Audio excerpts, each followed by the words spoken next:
There are dozens and hundreds of accounts of people who have gone missing, who have been abducted, who have been tortured by Russians. Some of them have been released, but most of them, their whereabouts are unknown, and they are still believed to be in captivity. Ukraine says its forces have recaptured villages from occupying Russian troops north and northeast of the city of Kharkiv. They also say soldiers are now increasingly confident of pushing the Russians back over the border. The ongoing offensive could maybe signal a shift in the war's momentum, and it comes while reports are coming in that Vladimir Putin is preparing for a long war. Let's welcome Olga Tokariuk, the independent journalist in Western Ukraine. Olga, hi. Hello. Can you tell us, first of all, Olga, your understanding of the latest state of the war? Ukraine forces said to be recapturing these villages north and northeast of Kharkiv. Yes, there were reports in recent days that Ukrainians have been able to liberate some villages in the northern part of the Kharkiv region, pushing Russians back towards their border. And there are expectations that in the next hours, if not days, Russian troops will retreat and be pushed out from Ukrainian territory in that part of Kharkiv region. This is yet another confirmation that Russian army is experiencing serious troubles in Ukraine, that Russian units are disorganized, that they are lacking discipline, that they are lacking motivation, that Ukrainian forces, especially as they receive more and more weapons and ammunition from the West, they are outsmarting them, and they are able to, inflict serious losses and defeat Russian forces. This, of course, boosts the morale of the Ukrainian troops and Ukrainian civilians, of course. And there are more and more, I would say, talk also in the recent days about next steps where Ukrainian troops could launch counteroffensives, yes.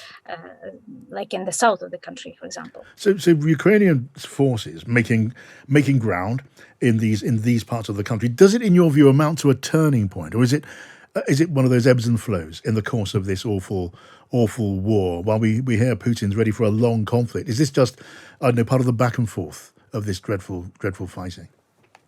Well, I think it's too early to speak about a turning point, because these areas around Kharkiv, while they are important, they are not of the biggest strategic importance. I think what could be a turning point could be a Ukrainian counteroffensive in Donbass, for example, in Luhansk region, that has been almost completely taken under Russian control since the war started. But that is, of course, more difficult because also Russia concentrated the most of its forces there, and the heaviest battles are going on now in the southern part of Kharkiv region, bordering Donetsk region, in Izum, for example, the strategic town that has been taken by Russians. So some of the best Ukrainian units are situated in that area, but also Russians have some of the best their units there. Now, you're with us, Olga, and you can tell us more, I think, about what is happening in the occupied city of Kherson. What are you hearing?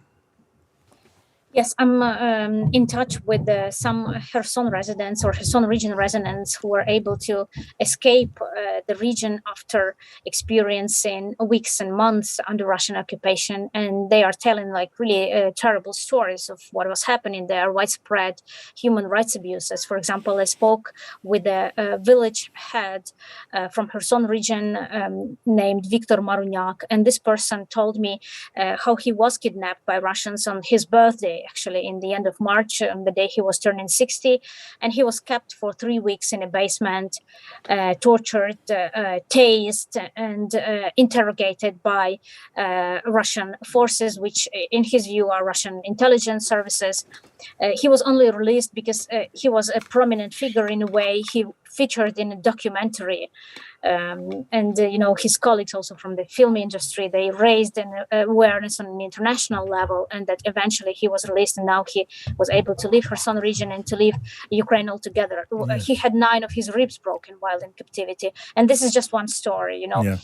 There are dozens and hundreds of accounts of people who have gone missing, who have been abducted, who have been tortured by Russians. Some of them have been released, but most of them, their whereabouts are unknown, and they are still believed to be in captivity.